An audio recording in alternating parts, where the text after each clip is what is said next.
Les pôles sont des terrains privilégiés pour la recherche scientifique et nombreux sont les pays qui ont exploré les territoires glacés du pôle sud et du pôle nord.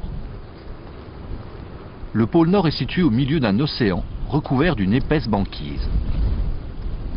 Émergeant de l'océan, aux confins de cette banquise, l'archipel norvégien de Svalbard est situé entre 74 degrés et 81 degrés de latitude nord. Il offre la possibilité de découvrir et d'étudier l'univers glacé de l'Arctique. Sur l'île du Spitsberg, Ny-Ålesund est un ancien village minier. Les maisons de bois de ce village n'accueillent plus les mineurs, mais des équipes de scientifiques de différents pays. La France possède ici deux bases.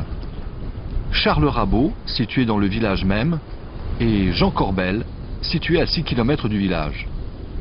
La base Jean Corbel a été créée en 1963. Elle est en cours de réhabilitation et c'est souvent dans des conditions climatiques difficiles que les techniciens de l'Institut polaire Paul-Émile Victor la transforment en base propre. La délimitation d'une zone dans laquelle est interdite la circulation des engins motorisés et l'installation d'une source d'énergie autonome non polluante permettent aux scientifiques de différentes spécialités d'effectuer de nombreuses recherches sur la neige.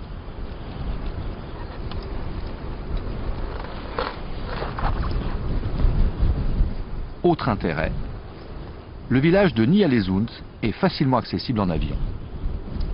Le Spitsberg, c'est un endroit tout à fait favorable à la science. C'est au milieu de l'Arctique, c'est très important au niveau de son environnement. Donc ça permet une étude in situ de l'Arctique avec une logistique tout à fait parfaite pour des scientifiques.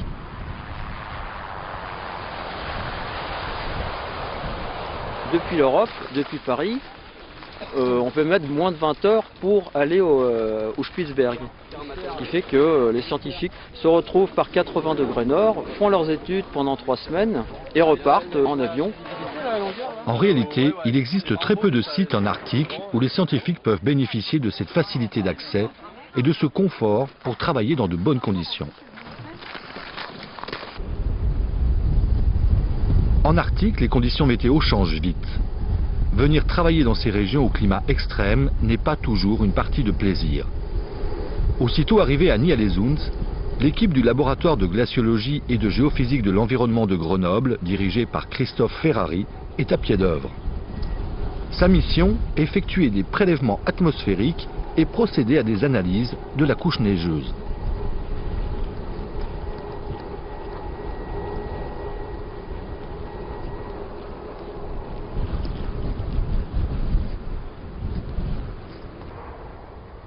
Le beau temps revenu, c'est sous le regard du grand explorateur polaire Roald Amundsen, parti d'ici le 11 mai 1926 pour survoler le pôle Nord en dirigeable, que les équipes partent sur les glaciers des environs.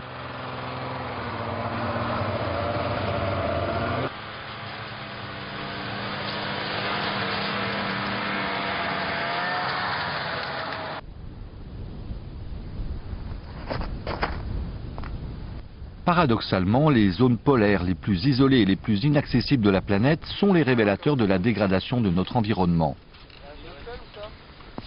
De plus en plus, les traces de pollution liées aux activités humaines se concentrent vers les pôles. On va faire un profil au niveau de la colonne, c'est-à-dire des prélèvements à différentes profondeurs pour les métaux lourds, particulièrement le mercure, pour les éléments radioactifs, comme le plomb 210 ou le beryllium, qui sont des éléments radioactifs naturels. Et également une dernière manip qui consiste à prélever des échantillons de neige pour la bactériologie. L'augmentation des concentrations de mercure, qui a été observée depuis une vingtaine d'années dans les animaux et les écosystèmes polaires, intrigue les chercheurs, alors que les émissions de mercure sont en stagnation, voire diminution dans les pays industrialisés. Je travaille plus particulièrement en fait sur l'Arctique parce que les problèmes de contamination par le mercure, c'est ici qu'ils se font le plus sentir, notamment dans les écosystèmes effectivement au Canada, au Groenland et ici au Spitsberg. Mes recherches s'articulent autour de 3 questions. La première, c'est comprendre un peu mieux la chimie atmosphérique dans ces zones polaires. Le deuxième point, c'est comprendre le rôle de la neige dans les échanges d'espèces chimiques et de polluants. Et enfin, la troisième question, c'est plus précisément sur un polluant qui est aujourd'hui le mercure, de comprendre ces mécanismes de contamination dans des écosystèmes fragiles, des écosystèmes sensibles comme les écosystèmes polaires. Il est particulièrement intéressant de venir étudier la chimie atmosphérique et la chimie de la neige dans ces régions polaires qui sont très éloignées des sources de pollution liées aux activités humaines. Ici, la moindre variation de concentration sera inévitablement remarquée.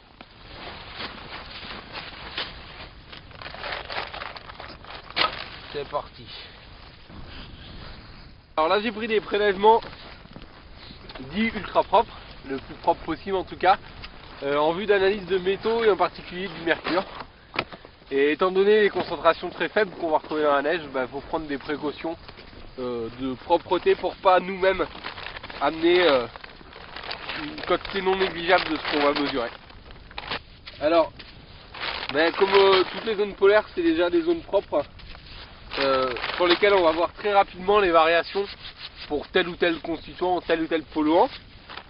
Et puis le mercure, il a une chimie qui est particulière et qui a lieu lorsque le printemps polaire apparaît.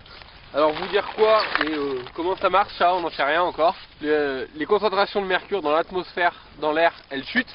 Et parce que le mercure vient se déposer, en particulier dans la neige. Donc c'est pour ça qu'on fait des prélèvements, pour voir ce qu'on peut retrouver le long de la colonne de neige là que j'ai fait. L'explication du phénomène où le mercure vient de se déposer n'est pas encore très bien compris.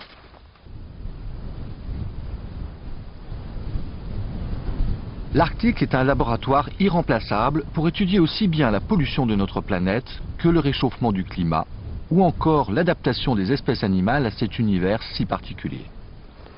Mais l'Arctique, c'est aussi bien autre chose. Séjourner en des lieux aussi mythiques ne laisse pas indifférent.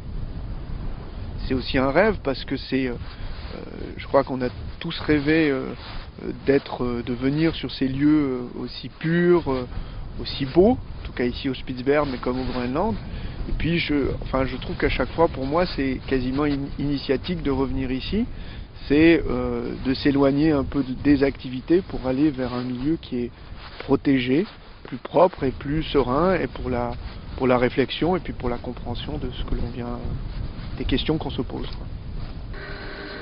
Plus tard, quand tous les échantillons et tous les prélèvements seront rapportés dans les laboratoires, commencera le long travail d'analyse effectué par des chercheurs de différentes disciplines, loin de la splendeur des glaces.